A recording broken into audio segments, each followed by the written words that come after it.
ಮತ್ತೆ ಮಹದಾಯಿ ಖ್ಯಾತೆಯನ್ನ ಗೋವಾ ಸರ್ಕಾರ ತೆಗೆದಿದೆ. ಮತ್ತೊಂದು ಕಡೆ ಮಹದಾಯಿ ಯೋಜನೆಗೆ ಈಗ ಕೇಂದ್ರ ಸರ್ಕಾರ ಈಗ ಅನುಮತಿ ಕೂಡ ಕೊಟ್ಟಿದೆ. ಇನ್ನು ಪ್ರಧಾನಿ ನರೇಂದ್ರ ಮೋದಿ ವಿರುದ್ಧ ಈಗ ರಾಜ್ಯ ಸರ್ಕಾರ ಈಗ ಕಿಡಿಕಾರ್ತಾ ಇದೆ. ಯಾಕಂದರೆ ದಶಕಗಳಿಂದ ಕರ್ನಾಟಕ ಮತ್ತು ಗೋವಾ ಸರ್ಕಾರದ ನಡುವೆ ಮಹದಾಯಿ ಯೋಜನೆ ವಿಚಾರವಾಗಿ ಸಾಕಷ್ಟು ಗೊಂದಲಗಳು ಶುರುವಾಗ್ತಾ ಹೋಗಿದ್ವು. ಇಲ್ಲಿ ಬಹಳ ಮುಖ್ಯವಾಗಿ ಇಲ್ಲಿ ಮಹದಾಯಿ ಯೋಜನೆಗೆ ಸಂಬಂಧಪಟ್ಟ ಹಾಗೆ ಕಾಮಗಾರಿಯನ್ನು ಕರ್ನಾಟಕದ ಗಡಿ ಒಳಗಡೆ ಕಾಮಗಾರಿ ಶುರು ಮಾಡಿಕೊಂಡ್ರೆ ಗೋವಾ ಸರ್ಕಾರದವರು ಈಗ ಸಿಡಿಮಿಡಿಗೊಳ್ತಾ ಇದ್ದಾರೆ. ಮಹದಾಯಿ ಯೋಜನೆಗೆ ಅನುಮತಿಯನ್ನು ಈಗ ಕೇಂದ್ರ ಸರ್ಕಾರ ನೀಡಿದೆ. ಹಾಗಾಗಿ ಪ್ರಧಾನಿ ನರೇಂದ್ರ ಮೋದಿ ವಿರುದ್ಧ ಈಗ ರಾಜ್ಯ ಸರ್ಕಾರ ಮುಗಿಬೀಳ್ತಾ ಇದೆ. ರಾಜ್ಯದ ಜನತೆಗೆ ದ್ರೋಹ ಅಂತ ಕೈ ನಾಯಕರು ಕೇಂದ್ರದ ವಿರುದ್ಧ, ಸ್ಪೆಷಲಿ ಮೋದಿ ವಿರುದ್ಧ ಕಿಡಿಕಾರ್ತಾ ಇದ್ದಾರೆ. ಬೆಂಗಳೂರಿನ ಕಾಂಗ್ರೆಸ್ ಭವನದ ಬಳಿ ಕಾರ್ಯಕರ್ತರು ಪ್ರತಿಭಟನೆಯನ್ನು ಮಾಡ್ತಾ ಇದ್ದಾರೆ. ಬಿಜೆಪಿ ಸಂಸದರ ವಿರುದ್ಧ ಧಿಕ್ಕಾರ ಕೂಗಿ ಕಾರ್ಯಕರ್ತರು ಆಕ್ರೋಶ ವ್ಯಕ್ತಪಡಿಸ್ತಾ ಇದ್ದಾರೆ. ಕೇಂದ್ರ ಸರ್ಕಾರ ಮಲತಾಯಿ ದ್ರೋಹವನ್ನು ಮಾಡ್ತಾ ಇದೆ.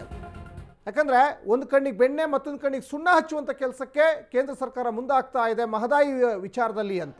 ಯಾಕಂದರೆ ಒಂದು ಕಡೆ ಅಲ್ಲಿಯ ವಿರೋಧ ಪಕ್ಷದ ನಾಯಕರುಗಳು ಗೋವಾ ಮುಖ್ಯಮಂತ್ರಿ ಪ್ರಮೋದ್ ಸಾವಂತ್ಗೆ ಈಗ ಸಾಕಷ್ಟು ಮನವಿ ಮಾಡಿಕೊಳ್ತಾ ಇದ್ದಾರೆ. ಕರ್ನಾಟಕದಲ್ಲಿ ಕಾಮಗಾರಿ ನಡೀತಾ ಇದೆ, ನದಿ ತಿರುವು ಯೋಜನೆಗೆ ಸಂಬಂಧಪಟ್ಟಾಗೆ ಕರ್ನಾಟಕದ ಒಳಗಡೆ ಸಾಕಷ್ಟು ಕೆಲಸ ಕಾರ್ಯಗಳು ನಡೀತಾ ಇದ್ದಾವೆ, ತಡೀರಿ ಅಂತ. ಸರ್ವಪಕ್ಷ ಸಭೆ ಕರೆಯಲಿಕ್ಕೆ ಶಾಸಕ ಕೋನರೆಡ್ಡಿ ಒಂದು ಕಡೆ ಒತ್ತಾಯ ಮಾಡ್ತಾ ಇದ್ದಾರೆ. ಕಳಸಾ ಬಂಡೂರಿ ಯೋಜನೆ ಪ್ರಾರಂಭಿಸುವ ಸಲುವಾಗಿ ಸಿಎಂ ಸಿದ್ದರಾಮಯ್ಯ ಸರ್ವಪಕ್ಷ ಸಭೆಯನ್ನು ಕರಿಬೇಕು, ಕೋನರೆಡ್ಡಿ ಅವರ ಆಗ್ರಹ ಇದು. ಇನ್ನು ಸಿಎಂ ಸಿದ್ದರಾಮಯ್ಯಗೆ ಶಾಸಕ ಕೋನರೆಡ್ಡಿ ಈಗ ಮನವಿ ಮಾಡಿಕೊಂಡಿದ್ದಾರೆ. ಸರ್ವಪಕ್ಷ ಸಭೆಯನ್ನು ಕರಿಬೇಕು, ಎಲ್ಲರ ಅಭಿಪ್ರಾಯವನ್ನು ಸಂಗ್ರಹ ಮಾಡಬೇಕು, ಜೊತೆಗೆ ಕೇಂದ್ರಕ್ಕೆ ಮನವಿಯನ್ನು ಮಾಡಿಕೊಳ್ಬೇಕಾಗ್ತದೆ.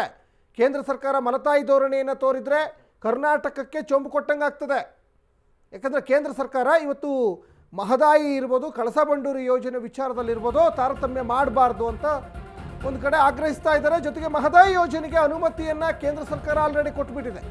ಕೇಂದ್ರ ಸರ್ಕಾರದ ವಿರುದ್ಧ ಕಾಂಗ್ರೆಸ್ ನಾಯಕರು ಆಕ್ರೋಶವನ್ನು ವ್ಯಕ್ತಪಡಿಸ್ತಾ ಇದ್ದಾರೆ. ಮಹದಾಯಿ ವಿಚಾರದಲ್ಲಿ ಎಲ್ಲರೂ ಕೂಡ ಒಟ್ಟಾಗಿ ನಿಲ್ಲಬೇಕು, ಇಲ್ಲಿ ಪಕ್ಷಪಾತವನ್ನು ಮರೆತು ಬರಬೇಕು, ಕೇಂದ್ರ ಮಲತಾಯಿ ಧೋರಣೆಯನ್ನು ಮಾಡ್ತಾ ಇದೆ ಅಂತ ಒಂದು ಕಡೆ ಆಕ್ರೋಶವನ್ನು ಈಗ ಕೋನರೆಡ್ಡಿ ಸೇರಿದಂತೆ ಸಾಕಷ್ಟು ಜನ ಹೋರಾಟಗಾರರು ಮಾಡ್ತಾ ಇದ್ದಾರೆ. ನಮ್ಮ ಹೋರಾಟ ನಿಲ್ಲಲ್ಲ ಅಂತ ಕೇಂದ್ರಕ್ಕೆ ಎಚ್ಚರಿಕೆ ಕೊಟ್ಟಿದ್ದಾರೆ. ಮಹದಾಯಿ ಯೋಜನೆಗೆ ಅನುಮತಿಯನ್ನು ಒಂದು ಕಡೆ ಕೇಂದ್ರ ಸರ್ಕಾರ ನೀಡಿದೆಯಲ್ಲ, ಆಲ್ರೆಡಿ ಕೇಂದ್ರ ಸರ್ಕಾರಕ್ಕೆ ದೂರನ್ನು ಕೊಟ್ಟಿದ್ದಾರೆ ಗೋವಾ ಸರ್ಕಾರದವರು. ಪ್ರಮೋದ್ ಸಾವಂತ್ ಅಲ್ಲಿಯ ಮುಖ್ಯಮಂತ್ರಿ ಒಂದು ಕಡೆ ಕೇಂದ್ರ ಸರ್ಕಾರಕ್ಕೆ ದೂರು ಕೊಟ್ಟಿದ್ದಾರೆ. ಕರ್ನಾಟಕದಲ್ಲಿ ಈ ಮಹದಾಯಿ ನದಿ ತಿರುವು ಕಾಮಗಾರಿ ನಡೀತಾ ಇದೆ, ಇದನ್ನು ತಡೀರಿ ಅಂತ ಗೋವಾ ಸರ್ಕಾರದ ವಿರೋಧ ಪಕ್ಷದ ನಾಯಕರು ಮುಖ್ಯಮಂತ್ರಿ ಪ್ರಮೋದ್ ಸಾವಂತ್ಗೆ ಮನವಿ ಮಾಡಿಕೊಂಡಿದ್ದಾರೆ. ಆದರೆ ಅದು ಸಾಧ್ಯ ಇಲ್ಲ ಅವರಿಗೆ. ಕರ್ನಾಟಕದ ಗಡಿ ಒಳಗಡೆ ನಾವು ಕಾಮಗಾರಿ ಮಾಡ್ಕೊಳ್ತಾ ಇರೋದು, ಅದನ್ನು ಹೇಗೆ ತಡೀಲಿಕ್ಕೆ ಸಾಧ್ಯ ಆಗ್ತದೆ? ಅವರು ದೃಶ್ಯಾವಳಿಯಲ್ಲಿ ಗಮನಿಸ್ತಾ ಇದ್ದೀರಾ. ಕೇಂದ್ರದ ನೀತಿಯ ವಿರುದ್ಧ ಕಾಂಗ್ರೆಸ್ನವರು ಆಕ್ರೋಶವನ್ನು ವ್ಯಕ್ತಪಡಿಸ್ತಾ ಇದ್ದಾರೆ. ಮಹದಾಯಿ ಕಳಸಾ ಬಂಡೂರಿ ಯೋಜನೆ ಮಾಡಬೇಕು ಅಂತ ಹೇಳಿ ಮಹದಾಯಿ ನ್ಯಾಯಾಧಿಕರಣ ಆಯ್ತಿನಲ್ಲಿ 13.42 TMCಯನ್ನು ನಮ್ಮ ರಾಜ್ಯಕ್ಕೆ ಹಂಚಿಕೆ ಮಾಡಿದೆ. ಅದಕ್ಕೆ ಗೋವಾದವರು ಸುಪ್ರೀಂ ಕೋರ್ಟ್ಗೆ ಹೋದರು, ನಾವು ಸುಪ್ರೀಂ ಕೋರ್ಟ್ಗೆ ಹೋಗಿದ್ವಿ. ಅಲ್ಟಿಮೇಟ್ಲಿ ಕರ್ನಾಟಕದ ಪರ ಜಯ ಸಿಕ್ಕಿದೆ. ಆನಂತರ ಕೇಂದ್ರ ಸರ್ಕಾರ ಅಧಿಸೂಚನೆ ಹೊರಡಿಸಿದೆ. ಅದರ ನಂತರ ಮಹದಾಯಿ ನ್ಯಾಯಾಧಿಕರಣದ ಆದೇಶವನ್ನು ಪಾಲನೆ ಮಾಡಬೇಕಂತ ರಾಜ್ಯ ಸರ್ಕಾರ ಮಾನ್ಯ ಮುಖ್ಯಮಂತ್ರಿ ಸಿದ್ದರಾಮಯ್ಯನವರು, ಉಪಮುಖ್ಯಮಂತ್ರಿ DK ಶಿವಕುಮಾರ್ ಸಾಹೇಬರು ಟೆಂಡರ್ ಕರೆದು ಗುತ್ತಿಗೆದಾರರಿಗೆ ವರ್ಕ್ ಆರ್ಡರ್ ಕೂಡ ಕೊಟ್ಟಿವೆ. ಇಂಥ ಸಂದರ್ಭದಲ್ಲಿ ಗೋವಾದ ಮುಖ್ಯಮಂತ್ರಿ ಗೋವಾ ವಿಧಾನಸಭೆಯಲ್ಲಿ ಯಾವುದೇ ಕಾರಣಕ್ಕೂ ಕೇಂದ್ರ ಸರ್ಕಾರ ಒಪ್ಪಿಗೆ ಕೊಡಂಗಿಲ್ಲ ಅಂತ ಹೇಳಲಿಕ್ಕೆ ಇವ್ರು ಯಾರು ಹೇಳಕ್ಕೆ? ನ್ಯಾಯಾಲಯ ಆದೇಶ ಮಾಡಿದೆ, ಮಹದಾಯಿ ನ್ಯಾಯಾಧಿಕರಣ ಆಗೈತಿ.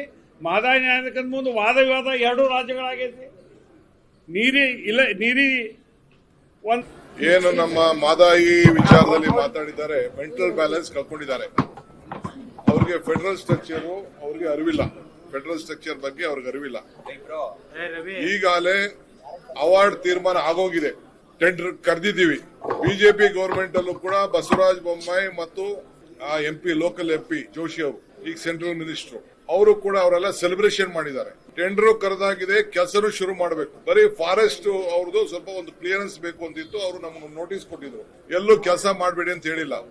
ಆ ನೋಟಿಸ್ ನ ಅವ್ರು ಏನ್ ಬೇಕಾದ್ರೂ ಮಾಡ್ಕೊಳ್ಳಿ, ನಾವು ಹಾಕಿರುವಂತ ಸುಪ್ರೀಂ ಕೋರ್ಟ್ ಅಲ್ಲಿ ಇರುವಂತ ನಮ್ದು ಏನೋ ಒಂದು ಕೆಲವು ನೋಯಿಂಗ್ಲಿ ಅನ್ನೋಂಗ್ಲಿ ಹಾಕಿದ್ರು ಅದನ್ನ ವಿಡ್ರಾ ಮಾಡ್ತೀವಿ, ನಮ್ ಕೆಲಸ ನಾವು ಶುರು ಮಾಡ್ತೀವಿ.